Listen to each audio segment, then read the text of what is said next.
Sean bienvenidos a esta tercera parte de la resolución del ejercicio número 2 correspondiente a hormigón pretensado de la asignatura Hormigón Armado 2.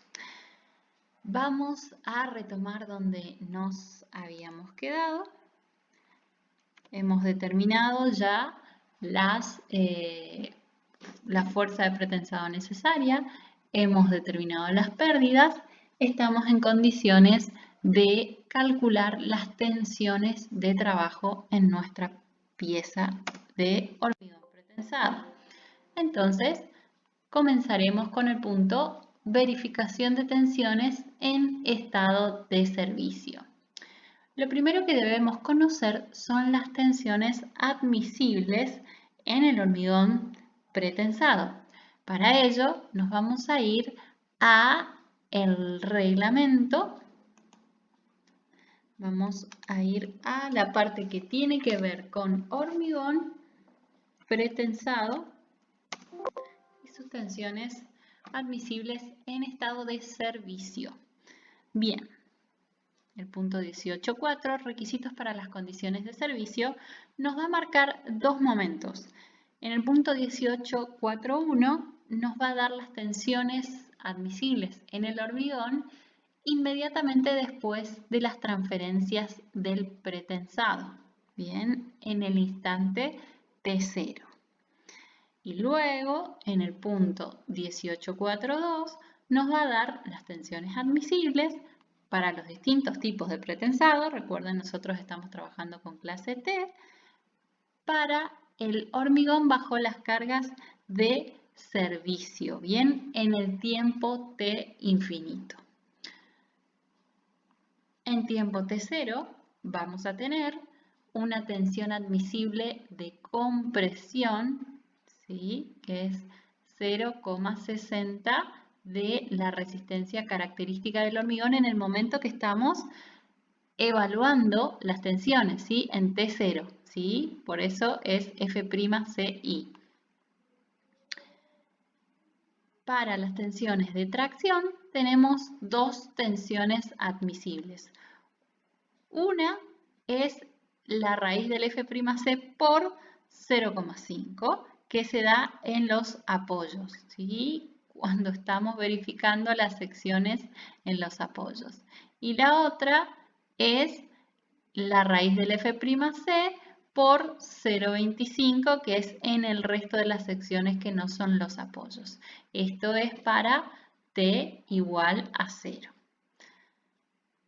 Para T igual a infinito, tenemos en fibras comprimidas para cargas de larga duración.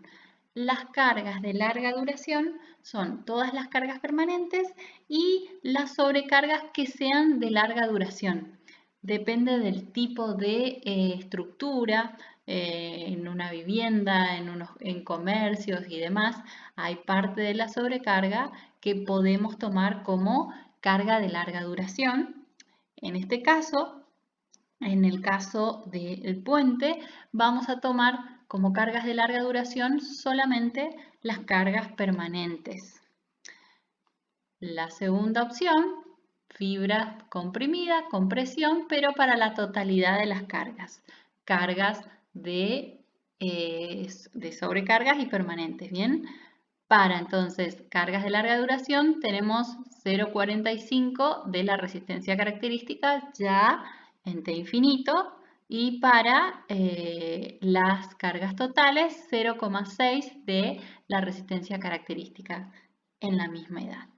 Y lo que tiene que ver, ya no lo expresa acá porque ya lo habíamos visto, lo que tiene que ver con las tensiones de tracción es de acuerdo al tipo de pretensado. Nosotros estamos en clase T.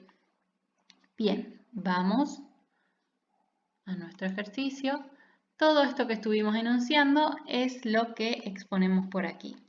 En el momento de tesado, que tenemos esta resistencia característica de nuestro hormigón, la tensión admisible de compresión, según la expresión, ¿sí?, que nos da 14,7.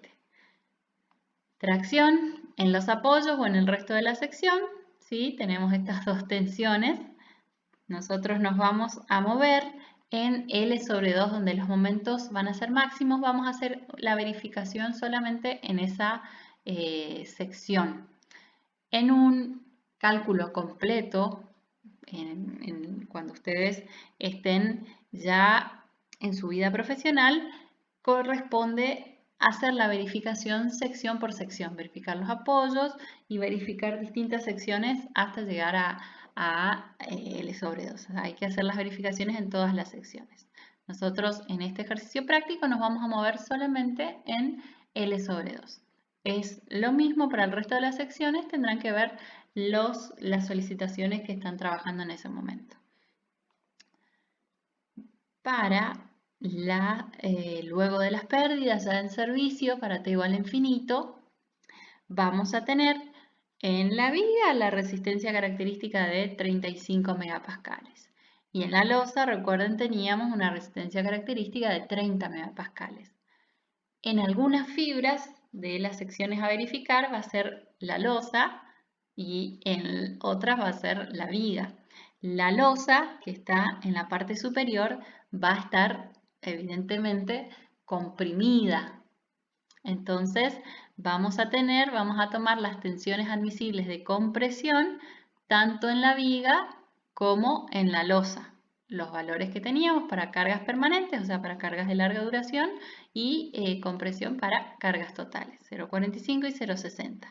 Para lo que es compresión, entonces vamos a tomar el valor de tensión admisible tanto en la viga y tanto en la losa y vamos a ir verificando fibra a fibra. Y para lo que tiene que ver con tracción, la raíz del F'C, que ya lo habíamos determinado porque con esto lo habíamos calculado la fuerza de pretensado. Ahora vamos a verificar con las pérdidas reales cuál es el valor total. Las etapas de nuestra viga, recuerden, la primera, la prefabricación, transporte y colocación. En la prefabricación estaba involucrado el peso propio de la viga, estábamos introduciendo el esfuerzo de tesado y por ende también instantáneamente las pérdidas instantáneas. En el transporte y colocación nosotros las vamos a transportar y colocar ¿sí? desde dos huecos que vamos a dejar cerca de los extremos, entonces también la luz de trabajo va a ser la luz de la viga y el peso propio, ¿sí? Siempre vamos a tener esas mismas cargas. La etapa 2, colocando ya el hormigón de la losa de tablero, ese hormigón va a ser una carga para las vigas principales hasta que frague y endurezca. Entonces vamos a introducir como carga las que teníamos en el estado 1 más el peso de la losa de tablero, era nuestro M2. La etapa 3 es, siguiendo la construcción, colocando las veredas, colocando las barandas, la carpeta de rodamiento, colocando todas las cargas permanentes que faltan. Y la última etapa, el puente en servicio, ya agregando las sobrecargas accidentales. Las verificaciones las debemos hacer etapa por etapa. Vamos a ir a la etapa inicial, al momento T0, al estado 1 que habíamos definido, donde solamente teníamos el peso propio de la viga, tenemos nuestra sección original, nuestra viga simple con su baricentro G1, la posición de la armadura activa con su excentricidad E01, el peso propio de la viga va a generar este diagrama de tensiones en la pieza. Simplemente vamos a tener los momentos flectores divididos los momentos resistentes. En este caso 1 porque solamente el peso propio y de la sección 1 la viga simple inferior y superior. Bien, agregándose la fuerza de pretensado aquí en la armadura activa, estamos en L sobre 2, vamos a agregar entonces estas tensiones normales. la tensión uniforme de la fuerza de pretensado, que va a ser igual a la fuerza de pretensado que estamos, la que estamos introduciendo, en principio total, sin las pérdidas, después veremos qué pasa con las pérdidas, de compresión, o sea, fuerza, dividido el área de la sección, ¿sí? Uniforme. Y lo que tiene que ver por la fuerza, por la excentricidad, ese momento que se genera por la excentricidad de la fuerza P, vamos a tener ese momento interno P por la excentricidad 1 dividido el W resistente. Superior si estamos en la fibra superior e inferior si estamos en la fibra inferior. En este caso tenemos, recuerden, la compresión la compresión se da aquí en donde aplicamos el pretensado, entonces aquí tenemos en las fibras inferiores tenemos compresión y en las fibras superiores tenemos tracción. Inverso a lo que pasa con los esfuerzos externos. Agregando las pérdidas instantáneas, estamos en el momento T0, las pérdidas instantáneas actúan como una fuerza de tracción aquí en el mismo lugar donde tenemos la aplicación de la fuerza P, ¿sí? La fuerza P comprime, las pérdidas restan a la fuerza de compresión, así que van a ser una tracción. Entonces, de la misma forma que trabajamos con P, pero en este caso va a ser una fuerza de tracción. Tenemos entonces las fuerzas, digamos las pérdidas instantáneas dividido el área positivo porque son tracciones y lo mismo las pérdidas instantáneas por la excentricidad en su aplicación dividido los momentos resistentes superiores e inferiores. ¿Entendido? Vamos a sumar todas las tensiones y veremos qué tensión resulta, si resulta tensión de compresión o de tracción en la fibra superior y en la fibra inferior, que son las máximas a verificar. Entonces, estado número 1. Bien, vamos a verificar que dijimos peso propio más tesado más pérdidas instantáneas. Fibra superior. Bien, tenemos compresión por los esfuerzos externos, tenemos lo que tiene que ver con la fuerza de pretensado. En la fibra superior, recuerden que va a estar traccionado, ¿sí? La componente que tiene que ver con la excentricidad y lo que tiene que ver con las pérdidas al revés. Esto mismo sería igual que expresarlo, ¿sí? En lugar de el término que tiene que ver con la fuerza y el término que tiene que ver con la pérdida, esa fuerza que nosotros habíamos calculado P0, que era igual a el esfuerzo aplicado menos las pérdidas instantáneas. Bien, entonces lo adoptamos de esta forma, ¿sí? Que es lo mismo y los calculamos reemplazando los valores que son todos conocidos. Nos da entonces una tensión de menos 1,12 megapascales. Quiere decir que estamos en una tensión de compresión, ¿sí? Verificamos con el límite admisible de compresión, estamos en L sobre 2, es 0,6 de la resistencia característica en el instante T0, ¿sí? 14,7 megapascales. Estamos verificando la tensión admisible, entonces estamos en buenas condiciones. En la fibra superior, vamos a ir a la fibra inferior, cambia los esfuerzos externos en la fibra inferior están generando tensiones de tracción, lo que tiene que ver con el pretensado, el momento por la excentricidad, tenemos tensiones de compresión inferior y con las pérdidas, sí, todo lo contrario. Hacemos la misma composición entre la pérdida y el esfuerzo de tensado, si transformamos esto lo trabajamos con P0, reemplazamos todo y nos termina dando una compresión de 12,11 megapascales. Esto es menor que la resistencia admisible, entonces estamos en buenas condiciones para el instante T0. Vamos a pasar a la etapa número 2. ¿Recuerdan? El colado del hormigón de la losa sobre nuestra viga principal.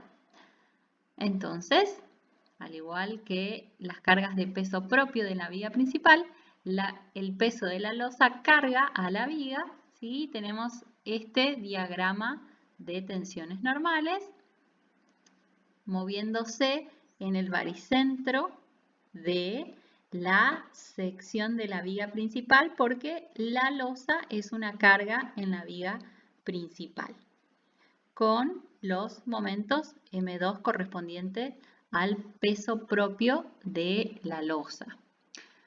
Una vez que la losa frague y endurezca, la sección va a ser compuesta y ahora el resto de las cargas que vamos a colocar van a trabajar en toda la sección. Entonces nace el momento o estado 3, donde vamos a introducir el resto de las cargas permanentes en nuestra sección, que ahora se va a mover en el eje baricéntrico G2 porque ya está trabajando homogeneizada.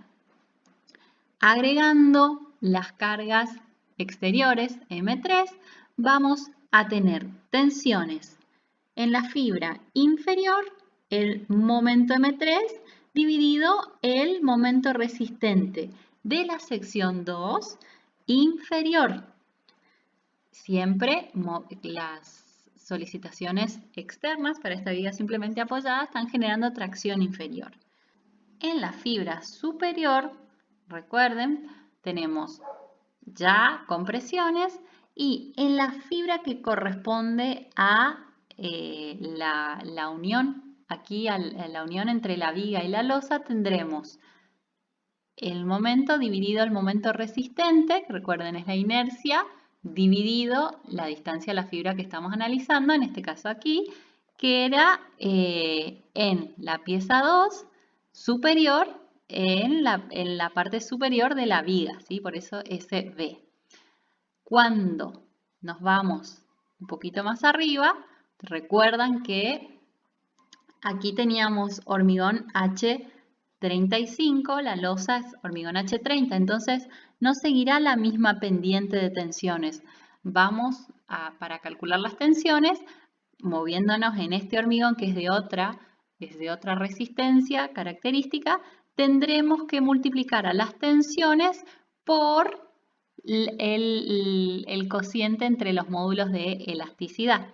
Entonces, ahora, ¿cuál va a ser la tensión máxima que tendremos en esa etapa? Va a ser el borde superior de la losa y de nuestra sección homogeneizada. Aquí, en este borde, tendremos el momento M3 dividido el momento resistente en la fibra superior ya de nuestra sección homogeneizada, pero lo multiplicaremos, por eso no sigue esta pendiente, sino que se reduce por este cociente para pasar al hormigón H30, porque no es todo para homogenizar y para calcular las características resistentes, recuerdan, lo tomamos a la sección homogeneizada, pero cuando estamos verificando tensiones, esto no es un H35, entonces tenemos que calcularlo como H30. Luego, en el estado 3, vamos a incorporar las pérdidas diferidas. Las pérdidas diferidas, recuerden, al igual que hicimos con las pérdidas instantáneas, van a ser una tracción aplicada aquí en el baricentro de la armadura activa. Entonces, vamos a tener la componente uniforme de la tracción aquí en el hormigón H35 y aquí en el hormigón H30 multiplicando por el cociente de los módulos de elasticidad. En este caso, tracciones en toda la sección. Y luego lo que tiene que ver con la pérdida por la excentricidad que vamos a tener, recuerden esta pérdida ya se da en la sección 2, ¿sí? Entonces se va a mover con el baricentro E02. Entonces, vamos a calcular, tendremos el valor de la pérdida por la excentricidad respecto al baricentro 2 y al igual que hicimos con los esfuerzos externos, tendremos el momento resistente inferior de la sección 2 y para lo superior tendremos el superior de la viga y el superior de la losa, al cual tendremos al que corresponde a la losa que multiplicar por el cociente de los módulos de elasticidad de los hormigones. El último estado, el estado 4, vamos a introducir las sobrecargas en nuestra sección. Entonces, la última carga externa, al igual que lo hicimos en todas las cargas externas de esta sección homogenizada, el M4 dividido en momento resistente inferior de la pieza 2 y en superior tendremos superior en viga, superior en losa y en la losa multiplicado por el cociente de los módulos de elasticidad. Vamos a calcular y qué resulta en cada uno de los estados, qué tensión resulta y verificando con las tensiones admisibles que calculamos al inicio. Entonces, estado 2, se incorpora hormigón in situ.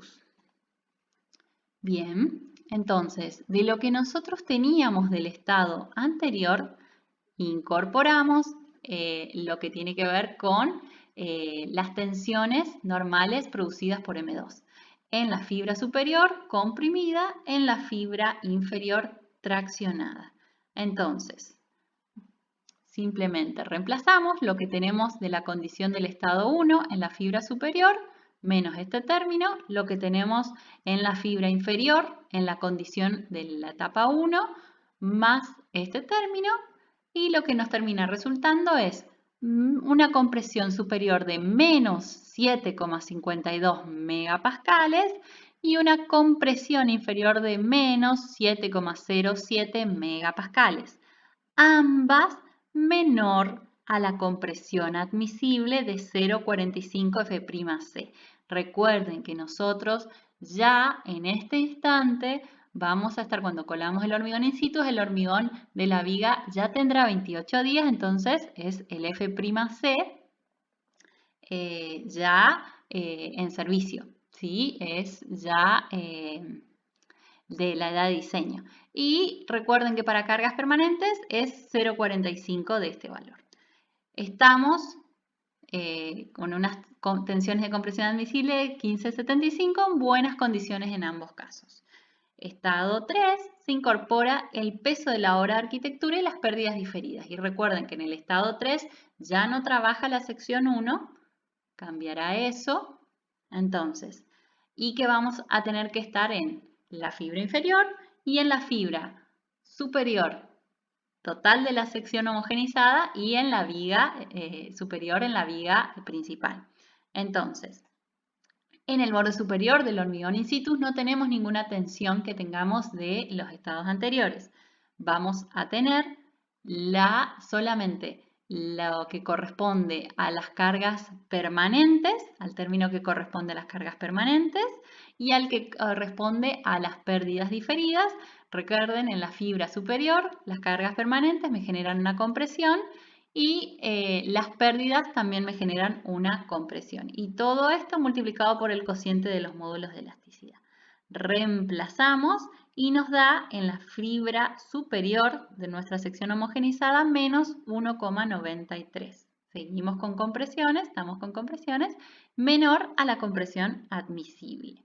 ¿De qué hormigón? Del hormigón que estamos evaluando, F'C en la losa, ¿sí? Por eso tenemos 13,50.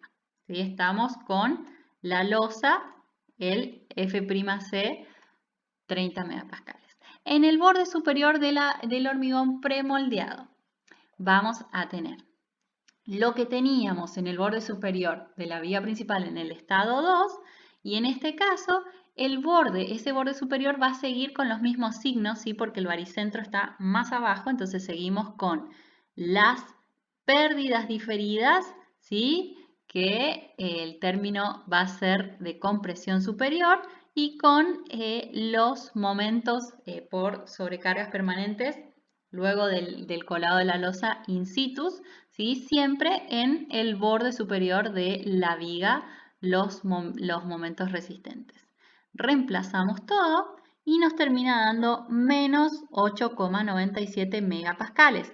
Comparando con, recuerden, ahora estamos en la viga, entonces el F'C es 35 megapascales. Entonces estamos en buenas condiciones.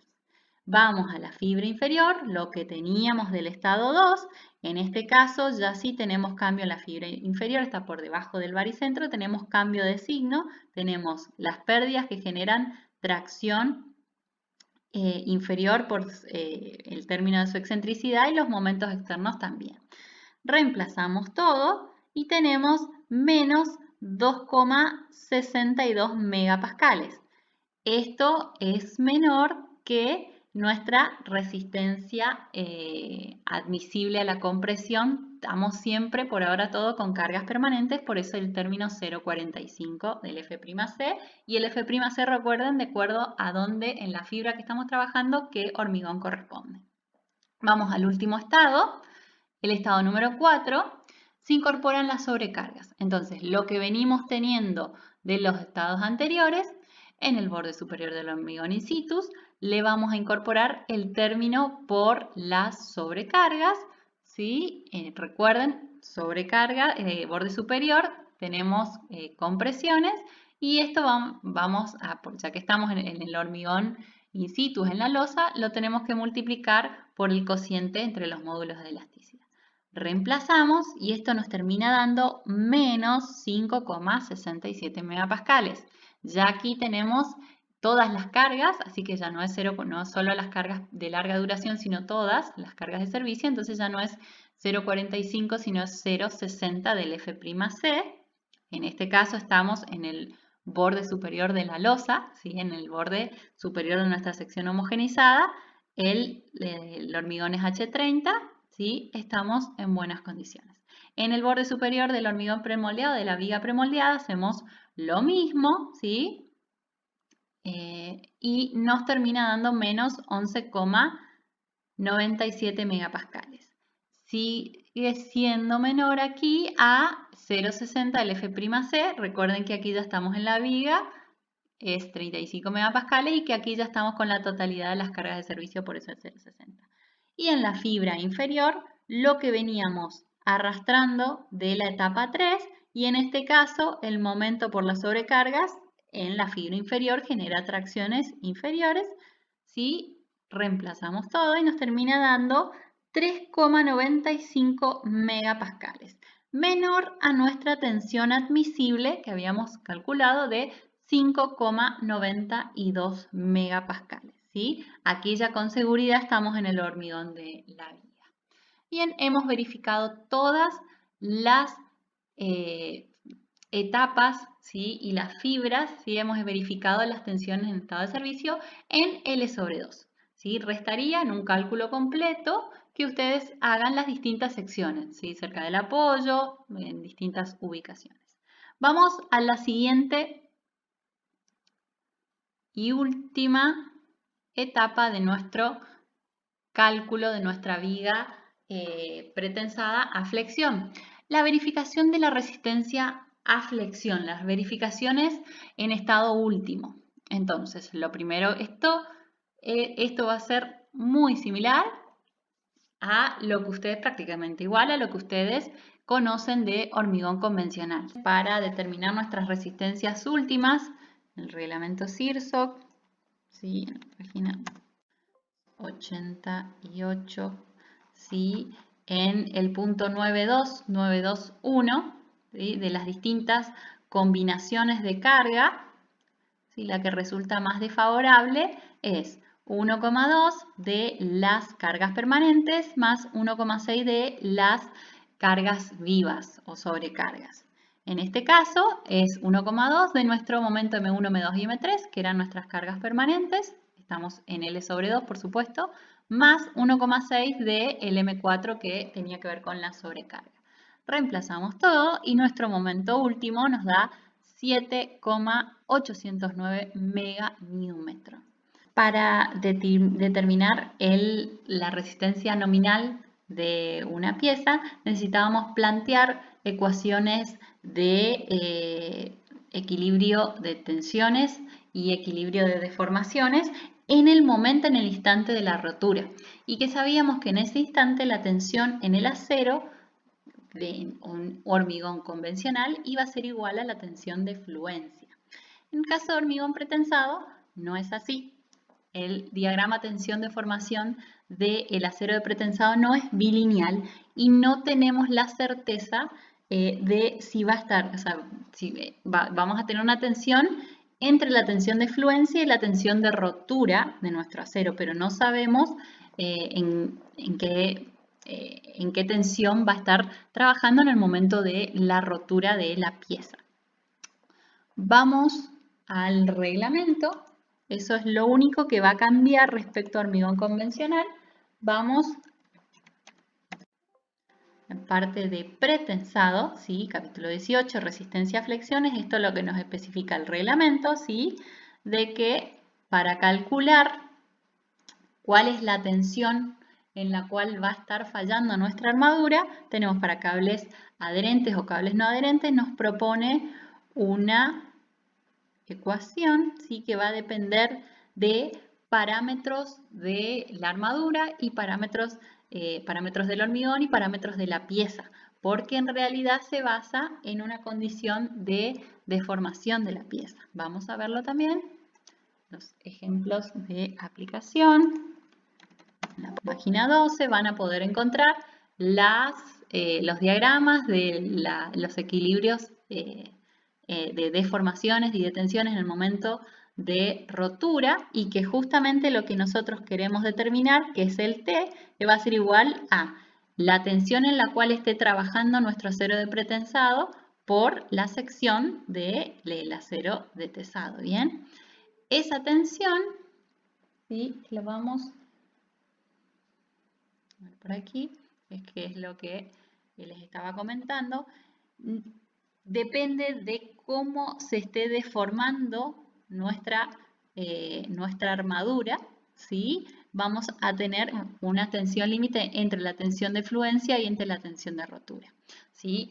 Haciendo una ecuación de equilibrio de deformaciones, ¿sí? En una pieza se determinó esa ecuación que es la que vamos a usar, la que nos propone el reglamento y es la que vamos a usar en nuestra pieza. Bien, primer término.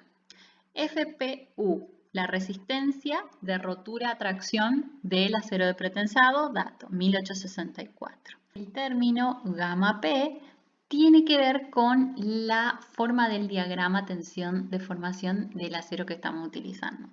Entonces tiene que ver con la relación entre la tensión de fluencia y la tensión de rotura de nuestro acero de pretensado. Hacemos esta relación, nos da 0,9. Lo vamos a ver en el reglamento. ¿Sí? De acuerdo a nuestra relación tendremos el valor de este coeficiente gamma P. En nuestro caso, ¿sí? 0,90, nuestro coeficiente vale 0,28. Luego necesitamos el beta 1, ¿sí? Recuerden, esto igual que en hormigón, ¿sí? Convencional, el beta 1, ¿sí? Tenía que ver con la relación que había entre A, que era nuestro bloque equivalente de tensiones en el hormigón, y C, que era la profundidad que teníamos al eje neutro de deformaciones. Recuerden que A era igual a beta 1 por C, beta 1 siempre menor que 1, y que ese beta 1 dependía justamente del tipo de hormigón. Para una resistencia característica menor a 30, el beta 1 era 0,85, para una resistencia mayor teníamos que aplicar esta ecuación. Esto es lo que vemos por acá, tenemos una resistencia característica del hormigón de 35, mayor a 30, reemplazamos en la ecuación, ¿sí? Y tenemos nuestra beta 1 igual a 0,814. que es mayor a 0,65, que es un valor límite que vimos recién en la expresión. Luego, seguimos avanzando en nuestra fórmula, necesitamos la cuantía de la armadura de pretensado definida de una forma un poco distinta.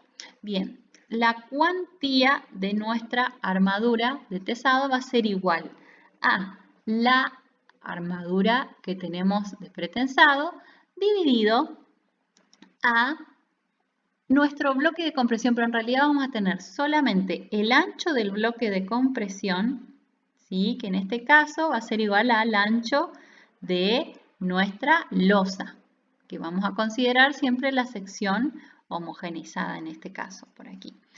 Y esto vamos a multiplicarlo por la distancia que hay, así nos lo especifica el reglamento, desde la armadura activa hasta la sección más comprimida, hasta el borde de la sección comprimida, ¿sí? Esa distancia se va a conocer como dP.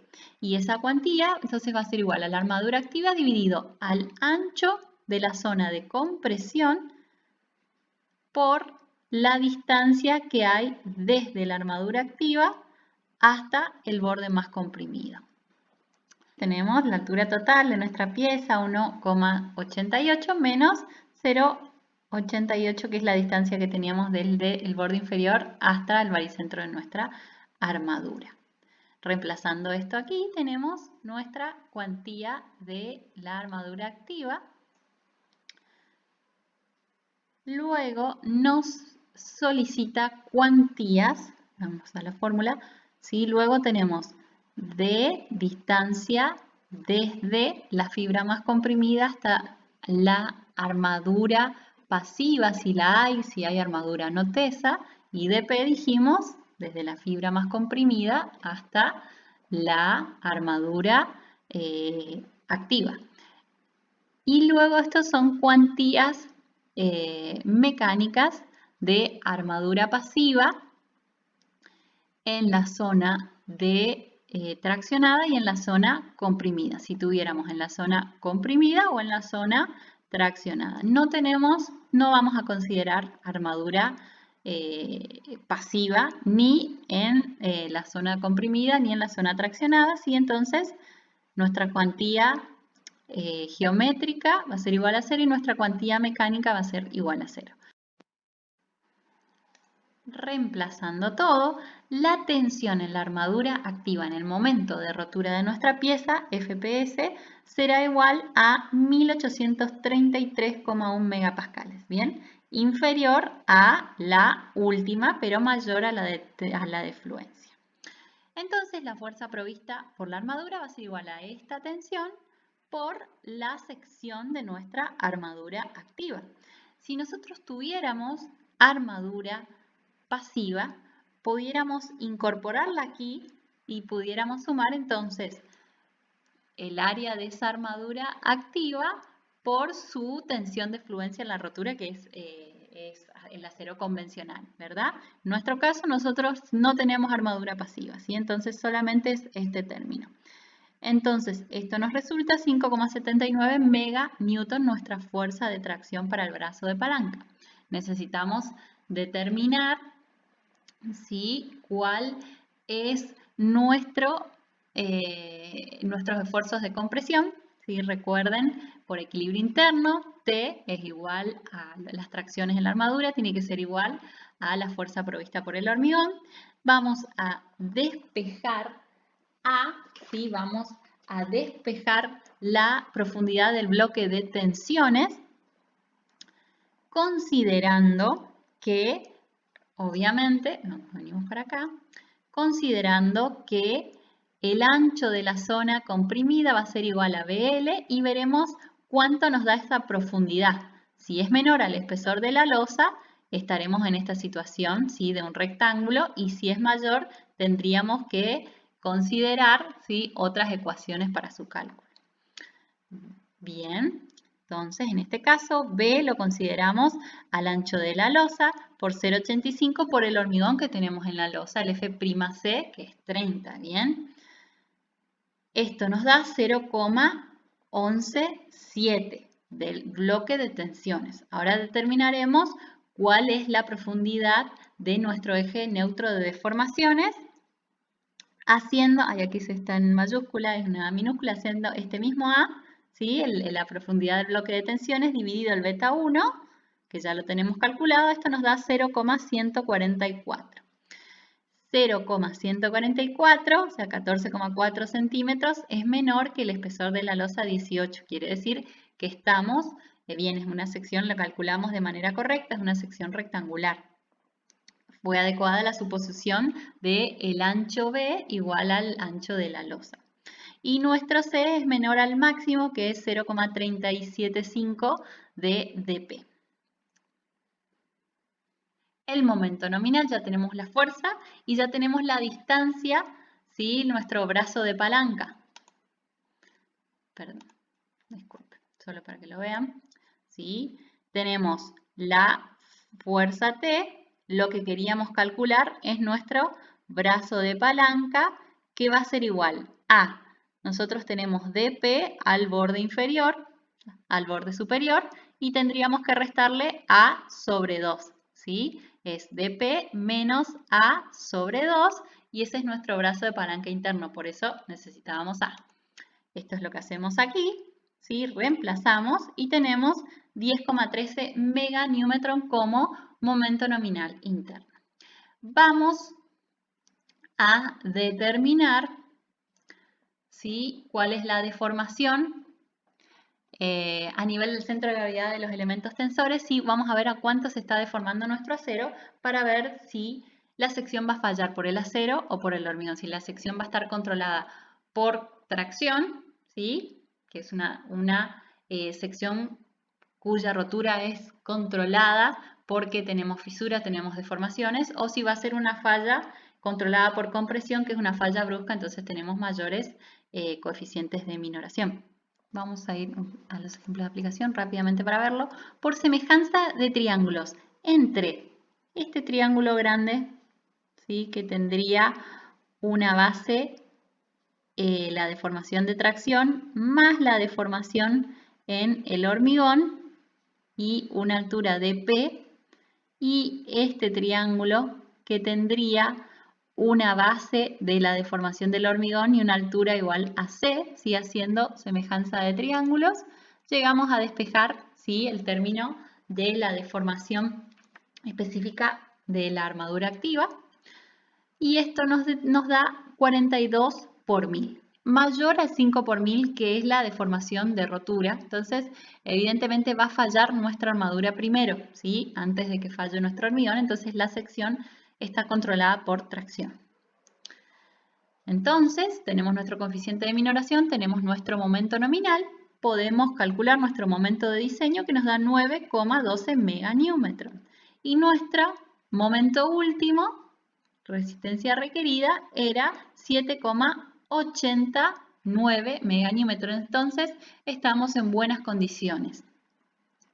Lo último que debemos verificar,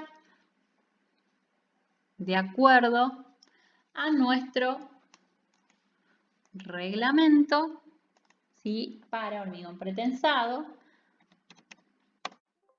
33, tenemos una armadura mínima a cumplir. Esta armadura, ¿sí? Dice la cantidad de armadura tesa y no tesa debe ser la adecuada para desarrollar una carga mayorada igual, como mínimo a 1,2 veces la carga de fisuración, determinada en base al módulo de rotura FR indicado en el artículo 9523. Entonces, lo que nos dice el reglamento es que tenemos que determinar el momento de fisuración, o sea, el momento que vamos a aplicar a nuestra pieza, la cual se va a dar la fisuración, lo tenemos que calcular, y ese momento mayorado un 20% tiene que ser menor al momento último, el momento de diseño que acabamos de determinar, ¿sí?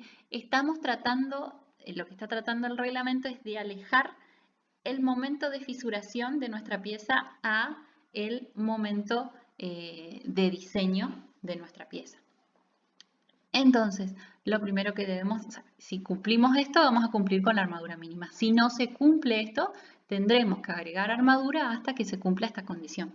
La tensión de fisuración va a ser la tensión de fisuración que nos especifica en el artículo 9523 del reglamento. Es un artículo en la página 293. ¿Sí? Esa tensión de fisuración es igual a 0,625 de la raíz del F'C, muy parecida al 0,7 de la raíz del F'C, diferencia entre pretensado no fisurado y el de transición. Calculando esa tensión nos da 3,70 megapascales para nuestro H35. Estamos en rotura. Bien. Nosotros tendremos que determinar cuál es el momento externo que tendríamos que incorporarle a la pieza para llegar a esta tensión en la fibra más traccionada, que es la fibra inferior en L/2. Para poder llegar a esa tracción, primero deberíamos vencer las precompresiones que tenemos, ¿sí? Entonces, vamos a determinar esa tensión, ¿sí? Pero ya la tensión que necesitamos para descomprimir la pieza. Nosotros tenemos que llegar a 370 de tracción. Para eso tendríamos que sumarle una tracción igual a lo que tenemos incorporado por el pretensado, ¿sí? Y descontarle lo que nos estarían restando las pérdidas diferidas. Recuerden que en el P0 ya están las pérdidas instantáneas, ¿sí? Tendríamos que, entonces, reemplazando, ¿sí? Tendríamos que tener estas tracciones, restando las pérdidas diferidas, y luego estaríamos en cero y tendríamos que llegar a 370 megapascales de tracción. Esto nos da una tensión de 20,89 megapascales. Nosotros tenemos tensión para pasarlo a momento. Ustedes recuerdan que tensión es igual a momento flector sobre momento resistente. Estamos determinando en la sección y la fibra más traccionada. En la sección L/2, en la fibra inferior. Bien, entonces tenemos para calcular ese momento igual al momento resistente en ya la sección 2 y en la fibra inferior, por esta tensión que acabamos de calcular. Entonces, el momento de fisuración, el momento que tendríamos que aplicar para llegar a la fisuración de la pieza, ese momento externo tendría que ser 7,04 meganewmetron. Bien, ese sería el momento de fisuración. Y aquí está pasado para este lado, pero entonces, aumentándolo un 20%, este momento tendría que ser menor a nuestra resistencia de diseño recién calculada, a nuestro 0,9 por el momento nominal. Esto se cumple, ¿sí? Así que estamos en buenas condiciones, así que no debemos incorporar, o sea, la armadura que tenemos cumple con una armadura mínima necesaria. Si esto no se cumpliría, tendríamos que agregar armadura para poder cumplir, o sea, tendríamos que aumentar nuestra resistencia de diseño para poder cumplir esta inecuación. Finalmente, veremos una vista de la sección de armadura activa adoptada que cumple con todas las exigencias a flexión que nos requiere el reglamento CIRSOC 201 en su capítulo 18 para hormigón pretensado. Muchísimas gracias. Nos estaremos viendo en el ejercicio número 3 de pretensado en corte. Hasta luego.